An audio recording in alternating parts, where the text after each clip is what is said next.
اعوذ باللہ من الشیطان الرجیم بسم اللہ الرحمن الرحیم واتقوا یوما ترجعون فیہ الی اللہ ثم توفی کل نفس ما کسبت وہم لا یظلمون۔ سورۃ البقرہ آیت نمبر 281۔ سود کی لعنت سے جان چھڑانے کا آسان طریقہ فکر آخرت ہے۔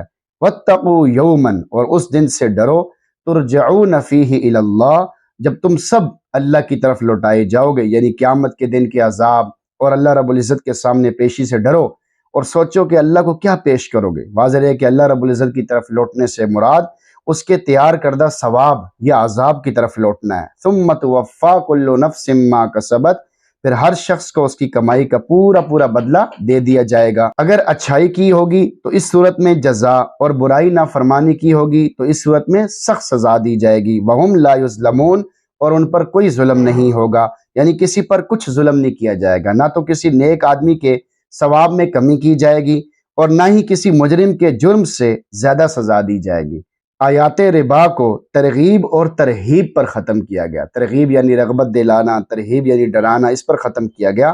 قرض حسنہ دینے والوں کے لیے ترغیب ہے اور سود لینے دینے والوں کے لیے شدید وعید اور ترہیب ہے، ڈرانا ہے۔ قرآن کریم کا آخری پیغام آپ کے نام۔ نمبر 1، گناہوں سے پاک زندگی گزارنے کا طریقہ۔ حضرت عبداللہ بن عباس رضی اللہ عنہ فرماتے ہیں، قرآن کریم کی سب سے آخر میں نازل ہونے والی آیت مبارکہ یہی ہے۔ حجۃ الوداع والی آیت کے ذریعے اللہ تعالیٰ نے تکمیل دین کا اعلان فرمایا، اور پھر اس احکام کی آخری آیت میں فکر آخرت اور محاسبے کی یاد دہانی کرا کے وہی کا سلسلہ ہمیشہ کے لیے بند کر دیا گیا۔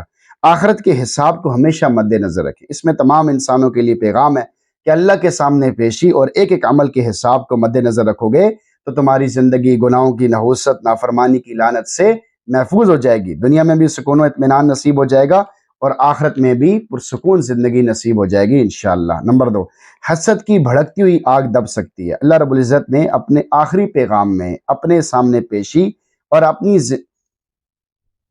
اپنی زندگی کے حساب دینے کا ذکر فرما کر اشارہ کر دیا ہے کہ جو قوم اپنے اندر یہ 2 صفات پیدا کر لے گی تو اس کے غریب امیر افراد میں حسد عناد کی آگ نہیں بھڑکے گی، اس لیے کہ امیر خوف خدا کی وجہ سے ظلم و زیادتی نہیں کرے گا۔ جب ظلم و زیادتی نہیں ہوگی تو حسد عناد کی آگ کیسے بھڑکے گی؟ کاش ہم اس قرآنی حکم کو حرز جان بنا لیں تو ہماری زندگی تمام تر نفرتوں، عداوتوں اور دشمنیوں سے پاک ہو جائے اور پرسکون زندگی گزارنے کا بھی مزہ آ جائے۔ تو دین پر چلنے میں سکون ہے، ہمیں اس بات کا یقین نہیں، اسی وجہ سے مسلمان قدم قدم پر دھکے کھا رہے ہیں، حالانکہ ہے تو خود مسلمان ہیں لیکن مکمل عمل نہ کرنے کی وجہ سے قدم قدم پر پریشانیوں میں مبتلا ہیں، ٹینشن ڈپریشن میں مبتلا ہیں۔